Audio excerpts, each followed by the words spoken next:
Hey there, what's up? In this video, I'll give you a quick guide on how you can add money in TradingView paper trading. So this is really useful for testing strategies with realistic account sizes. So once you're on your TradingView account, you will just have to select any chart of your choice and then go ahead and click full chart and wait for it to load.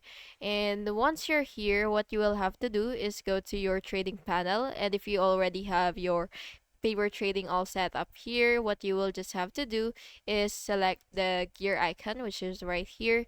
And next, what you will do is you will basically just choose deposit if it's available for you. So it really depends on the layout of your version.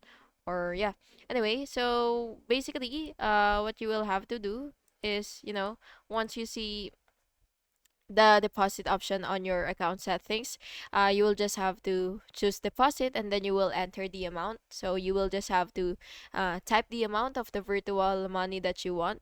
So yeah, after that you will just have to confirm the deposits by clicking add funds, and then your balance updates immediately in your account. And yeah, that's how you do it. And I hope you found this video helpful. And if you did, please make sure to like and subscribe for more videos like this. Thank you and have an awesome day.